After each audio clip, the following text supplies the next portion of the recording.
So GHGSAT uses its constellation of 12 satellites as well as its aircraft sensors to help companies better understand their emissions and ultimately use that for either meeting regulations or report to regulatory authorities, and most importantly, to take action and reduce their emissions. So in addition to industry, we also work with governments to help them understand the emissions over their jurisdictions. So that's another application for the data.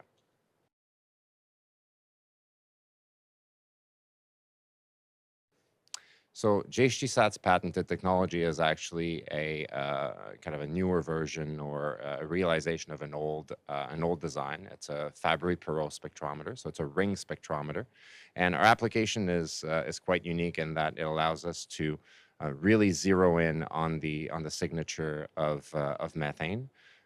So it's a spectroscopic instrument which allows us to measure the absorption of sunlight by the gas of interest, in this case methane. So we are currently the only company using this particular sensor.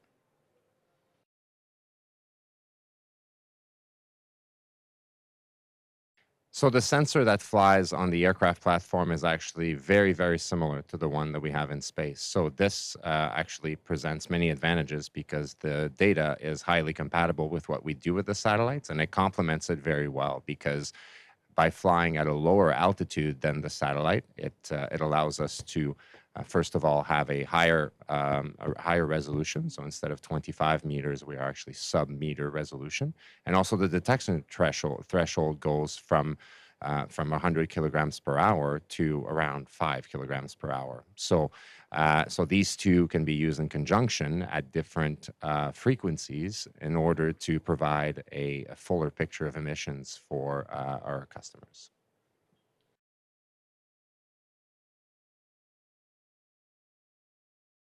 So JSGSAT has been using various analytical methods like AI and machine learning for years, actually, before they were even buzzwords. So with the amount of data that comes down from the satellites, with a constellation of 12 satellites now and growing, we obviously need to rely on a lot of tools to analyze the data faster. And so we have different layers of these tools to process the data. And of course, we have quality checks with operators as well to ensure that the quality is consistent and very high.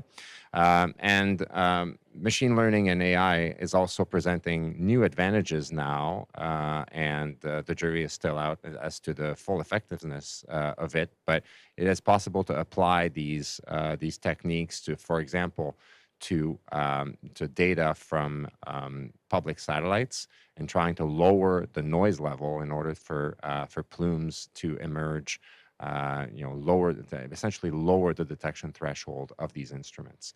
So it's definitely an emerging field. It's a very exciting field, and it's one that we're looking at also to help complement the data from our own constellations.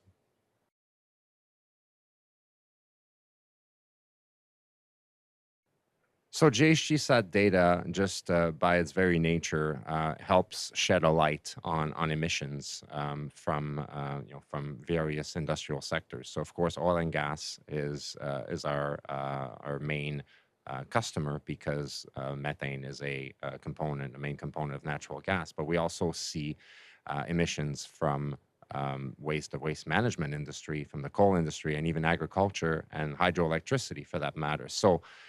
We've been working with various organizations around the world, on top of all of our commercial partners and some of the government institutions I mentioned, but also institutions like the World Bank, for example, UNEP, the European Bank of Reconstruction and Development, and really trying to bring our data to as many stakeholders as possible in order to eventually drive reductions, because that's something that's very central to our mission.